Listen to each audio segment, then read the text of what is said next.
Dentre os maiores legados do Arthur Bernardes na presidência está 4 anos de estado de sítio, censura, a prisão de muita gente de maneira meio arbitrária e o bombardeio de São Paulo com os canhões mais potentes da época. E nas palavras dele mesmo, tinha o lema: destrua-se São Paulo, mas preserve o império da lei. E para conter a revolução, ele usa canhões de 155 mm nos bombardeios, que para os tratados internacionais da época era para uso exclusivo para ataques a fortificações inexpugnáveis. Tipo jogar uma bomba atômica numa cidade se a gente for ver por os parâmetros atuais.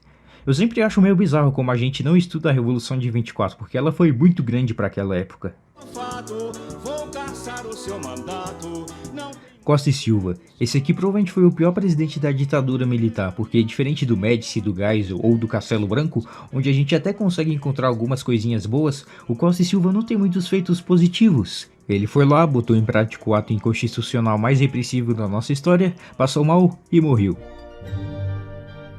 O Sarney pegou o país numa situação complicada, sim, de fato, mas é de cair a cara como as políticas dele pareciam mais piorar a situação do que ajudar.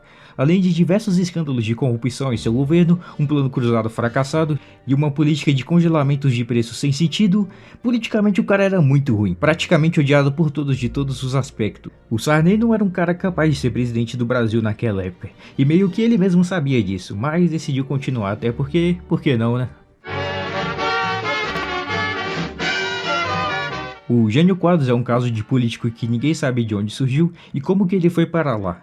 No governo dele houve políticas que mudariam o país para sempre, como o banimento de biquínis, o fim da Rinha de Galo e a condecoração do Che Guevara. Mas o que de fato mais brilha no governo do Jânio Quadros é as famigeradas forças ocultas que impediram o nosso presidente herói de salvar o país. Mas foi isso que fez o Jânio renunciar em favor do Jango, que viria a desenrolar para a ditadura militar. Então esse lugar aí tá ótimo pro Jânio. O sobrinho do Marechal Deodoro.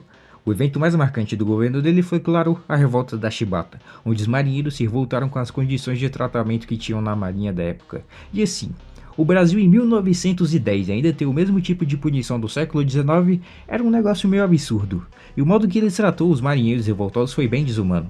Além disso, o governo do Hermes foi o primeiro a tentar de fato centralizar o governo do Brasil. E também teve uma corrida marítima entre os argentinos e os chilenos, com o Brasil sendo um dos primeiros países a comprar um navio Dreadnought. Uau!